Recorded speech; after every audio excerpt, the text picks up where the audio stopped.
A Varese Week con Dino De Simone, rappresentante del circolo di Legambiente Varese. Siamo qui con lui perché oggi a Varese, Consiglio regionale di Legambiente, e volevamo sapere come mai la location di Varese, quali sono stati i passi per avere questo premio. Sì, allora ci siamo trovati in direzione regionale di Legambiente, dovevamo decidere un attimino quale dovesse essere un po' il luogo per la consulta dei circoli, cioè il luogo di incontro di tutti i circoli di Legambiente a livello regionale, che facciamo una volta all'anno sostanzialmente. Alla fine abbiamo proposto Varese anche per fargli vedere un po' il laboratorio che stiamo provando a creare. Siamo oggi in una consulta non in riva al lago, in un posto naturalisticamente molto bello, però siamo in un posto molto significativo per Varese, è la zona della Piramide, alle Bustecche, dove una ventina di associazioni hanno scelto di fare la propria sede sostanzialmente, cioè l'unione di tante esperienze, dalla WISP all'Auser, a Legambiente appunto, al movimento dei cittadini, dei consumatori, insomma tante associazioni che si sono messe insieme per cercare di rendere vivo un luogo di Varese, insomma, che magari non è molto bello dal punto di vista puramente naturalistico, però è significativo dal punto di vista proprio dell'umanità, di quello che c'è dietro, insomma. Questo volevamo mettere in dote ai circoli di Legambiente che sono venuti oggi dal lago di Iseo fino all'Oltrepo Varese, insomma, posti bellissimi, ma da come sta andando, a parte la pioggia di oggi pomeriggio, sta andando benissimo, nel senso che i circoli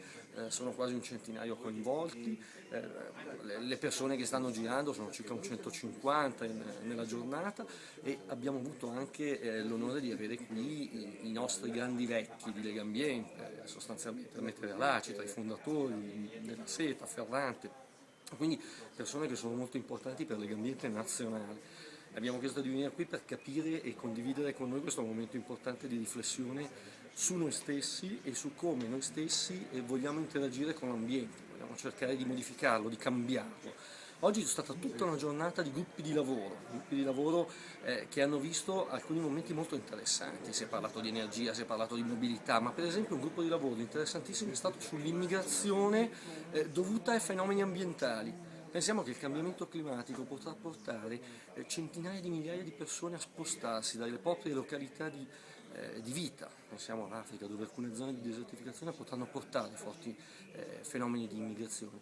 E oggi, grazie anche alla presenza di un amico, di Deng, che ha organizzato la manifestazione del primo marzo con gli immigrati anche qui a Varese, abbiamo ragionato anche di questo, un esempio ulteriore di contaminazione, di come il tema ambientale è tutt'altro che slegato dalla vita di tutti i giorni, sia dalla vita dell'impiegato che prende il treno e va in treno a Milano e si trova il treno pieno, sporco o soppresso, sia dell'immigrato che viene da un paese nel quale la vita è diventata invivibile appunto anche per colpa del cambiamento climatico.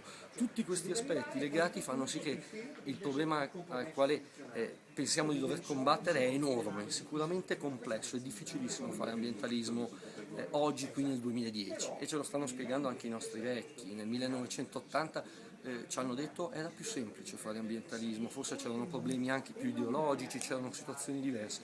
Oggi è più difficile, ma proprio perché è più difficile dobbiamo convincere sempre più persone a venire al nostro fianco.